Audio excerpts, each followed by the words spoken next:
जय हिंद साथियों, स्वागत है आप सभी का एक बार फिर से पीवी क्लासेज में। इस वीडियो में हम चर्चा करेंगे बीएससी बीएड या फिर बीए बीएड में दैनिक पाठ्यक्रम की डायरी किस प्रकार से बनाएं। दोस्तों, यदि आपने अभी तक हमारे टेलीग्राम चैनल को ज्वाइन नहीं किया तो उसको भी ज्वाइन कर लीजिएगा, जिसके लिंक आपको डिस्क्रिप्शन में मिल जाएगी। इस वीडियो में हम चर्चा करेंगे बायोलॉजी विषय में, प्रकरण है मृतजीवी पोषण पर डेली लेसन प्लान किस प्रकार से बनाएं। अगर आपको और किसी भी डायरी में प्रॉब्लम आ रही है तो आप प्लेलिस्ट में जाके देख सकते हो।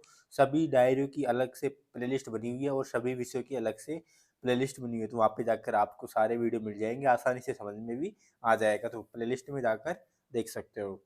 और बाकी और किसी में भी कुछ भी प्रॉब्लम आ रही है तो आप हमें कमेंट करके पूछ सकते हो। सबसे पहले विद्यालय का नाम लिखना है जो भी इंटर्नशिप में मिला है, फिर दिनांक लिखनी है, फिर कक्षा, फिर कालांश, कक्षा 7 या फिर जो भी कक्षा का टॉपिक है। विषय है जीव विज्ञान, प्रकरण मृतजीवी पोषण, समय अवधि 30 से 40 मिनट की रहती है। उद्देश्य अपेक्षित व्यवहारगत परिवर्तन। विद्यार्थी मृतजीवी पोषण से संबंधित विभिन्न तथ्यों का प्रत्यास्मरण कर सकेंगे। विद्यार्थी मृतजीवी पोषण से संबंधित विभिन्न तथ्यों का प्रत्याभिज्ञान कर सकेंगे। अवबोध। विद्यार्थी मृतजीवी पोषण से संबंधित विभिन्न तथ्यों की व्याख्या कर सकेंगे। विद्यार्थी मृतजीवी पोषण से संबंधित विभिन्न तथ्यों के महत्व को समझ सकेंगे। ज्ञानोपयोग।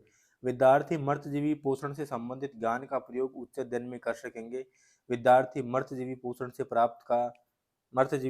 प्राप्त ज्ञान का दैनिक जीवन की विभिन्न परिस्थितियों में उपयोग कर सकेंगे। कौशल। विद्यार्थी मृत जीवी पोषण से संबंधित विभिन्न तथ्यों की जानकारी प्राप्त कर सकेंगे। विद्यार्थी मृत जीवी पोषण से संबंधित विभिन्न तथ्यों को चार्ट द्वारा प्रदर्शित कर सकेंगे।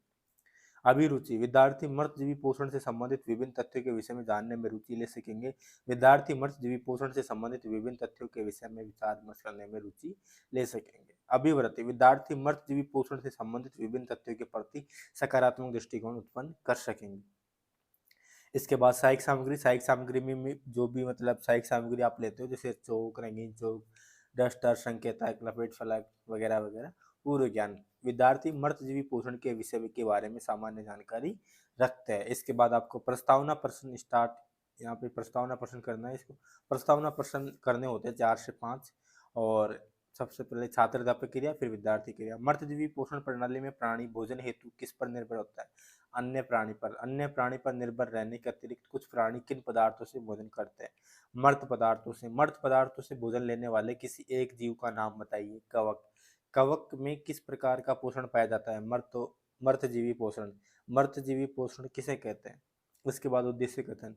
अच्छा, तो बच्चों आज हम मृतजीवी पोषण के विषय में विस्तार पूर्वक अध्ययन करेंगे। अब यहाँ से प्रस्तुतिकरण स्टार्ट हो जाता है। प्रस्तुतिकरण में 5 कॉलम बनाने होते हैं। शिक्षण बिंदु, छात्र अध्यापक क्रिया, विधि प्रविधि, विद्यार्थी क्रिया, विधि प्रविधि और शामपट सार। तो पहले शिक्षण बिंदु के लिए आपको 3 विकासात्मक प्रश्न करने होते हैं। गीली ब्रेड को कुछ समय तक हवा में रखने पर क्या होगा?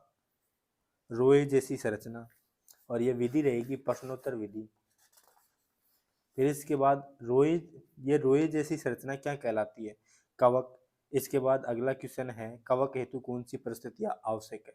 तो ये हो जाएगा निरुत्तर। इसके बाद हमारा जो शिक्षण बिंदु है पहला, वो है मर्तजीवी पोषण। पहला शिक्षण बिंदु मर्तजीवी पोषण। इसके बाद छात्र अध्यापक कथन। कवक की पोषण प्रणाली भिन्न होती है। कवक की पोषण प्रणाली भिन्न होती है। ये मृत एवं विघटनकारी वस्तुओं की सतह पर पाचक रसों का स्राव करते हैं। वह उन्हें विलेय के रूप में परिवर्तित कर उन्हें भोजन के रूप में अवशोषित कर लेते हैं। विद्यार्थी ध्यानपूर्वक सुनेंगे और समझेंगे। विधि हो जाएगी ये व्याख्यान विधि। और आपको शामपट पर मुख्य बिंदु है, ये भी छात्र अध्यापक कथन के, इनको लिखते हुए समझाते हुए चलना है। इसके बाद बोध प्रश्न करने हैं। कवक अपना भोजन किस प्रकार लेते हैं? अवशोषण द्वारा। मर्तजीवी अपना पोषण कहाँ से प्राप्त करते हैं? मर्त एवं विघटित जैविक पदार्थों से। इसके बाद अगले शिक्षण बिंदु के लिए हमें विकासात्मक प्रश्न करने हैं। किस ऋतु के वातावरण में नमी रहती है? वर्षा ऋतु में किस जीव की वृद्धि पदार्थों पर होती है? कवकों की।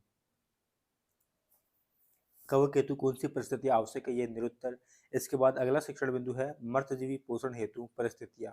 छात्र अध्यापक कथन। कवक अचार, चमड़े, कनड़े एवं कवक अचार, चमड़े, कनड़े एवं अन्य पदार्थों पर उगते हैं। ये उन स्थानों पर भी उगते हैं जो नम एवं उष्ण हो। वर्षा ऋतु में कवक वृद्धि सर्वाधिक होती है। वर्षा ऋतु में कवकों की वृद्धि द्वारा अनेक वस्तुएं अनुपयोगी हो जाती है। विद्यार्थी ध्यानपूर्वक सुनेंगे और समझेंगे। विधि हो जाएगी व्याख्यान विधि, और श्याम पाठ पर मुख्य बिंदुओं को लिखते हुए और समझाते हुए आपको चलना है। इसके बाद बोध प्रश्न करने हैं। कवक किन पदार्थों पर उगते हैं? अचार, चमड़े एवं कपड़ों में कवक हेतु सबसे अच्छी परिस्थितियां कब होती है? प्रश्न वर्षा ऋतु में। विधि हो जाएगी प्रश्नोत्तर विधि। इसके बाद अगले शिक्षण बिंदु के लिए भी आपको 3 विकासात्मक प्रश्न करने होंगे। क्लोरोफिल की अनुपस्थिति के कारण कवक कौन सी प्रक्रिया नहीं कर पाते हैं? प्रकाश संश्लेषण की। प्रकाश संश्लेषण की अनुपस्थिति में कवक कहाँ से भोजन लेते हैं? मृत पदार्थों से। मृत पदार्थों पर कवक वर्दी किस प्रकार होती है? ये हो जाएगा निरुत्तर। विधि हो जाएगी प्रश्नोत्तर विधि। अगला शिक्षण बिंदु है हमारा कवक वर्दी के कारण। छात्र अध्यापक कथन। सामान्यतः कवकों में बीजाणु वायु में उपस्थित होते हैं। वे जब किसी ऐसे जैव पदार्थ पर बैठते हैं जो नम एवं उष्ण हो तो वे अंकुरित होकर कवक वृद्धि करते हैं। इसके बाद बोध प्रश्न करने हैं। कवक किसके द्वारा वृद्धि करते हैं? बीजाणु द्वारा। बीजाणु कहाँ उपस्थित होते हैं? वायु या हवा में। और श्यामपट पर मुख्य बिंदुओं को लिखते हुए आपको समझाते हुए चलना है। विधि हो जाएगी व्याख्यान विधि। विद्यार्थी ध्यानपूर्वक सुनेंगे और ये क्वेश्चन करेंगे तब विधि कौन सी हो जाएगी? प्रश्नोत्तर विधि हो जाएगी। इसके बाद हमारे 3 शिक्षण बिंदु कंप्लीट हो जाते हैं। 3 शिक्षण बिंदु कंप्लीट होने के बाद आपको मूल्यांकन प्रश्न करने होते हैं। तो पहला क्वेश्चन है विषमपोषी प्रणाली में सम्मिलित है। इसमें 4 ऑप्शन देने हैं आपको। पहला है कवक, दूसरा कीटवक्षी, तीसरा घटपादप, चौथा उपर्युक्त सभी। इसके बाद दूसरा क्वेश्चन है मृतजीवी अपना भोजन मृत एवं खालिस्तान पदार्थों से लेते हैं, ताजा या फिर सड़े। तीसरा क्वेश्चन है कवक में क्लोरोफिल उपस्थित होता है, ये सत्य है या फिर असत्य है। फिर अगला क्वेश्चन है मर्तजीवी पोषण प्रणाली किसे कहते हैं। अगला क्वेश्चन है कवक वृद्धि हेतु किन परिस्थितियों की आवश्यकता होती है। इसके बाद एक क्वेश्चन आपको गृह कार्य के लिए देना होता है, कवक अपना पोषण किस प्रकार ग्रहण करते हैं। तो इस तरह से एक डेली लेसन प्लान बायोलॉजी विषय के अंदर कंप्लीट होती है। यहाँ पे लिखना है जिस दिनांक को प्रस्तुत किया, जिस कक्षा में प्रस्तुत किया, जिस विषय में किया, जो टॉपिक है, प्रकरण है, और यहाँ पे हस्ताक्षर हो जाते हैं आपके विषय अध्यापक के। इस तरह से ये डेली लेसन प्लान कंप्लीट होती है। धन्यवाद। जय हिंद, जय भारत।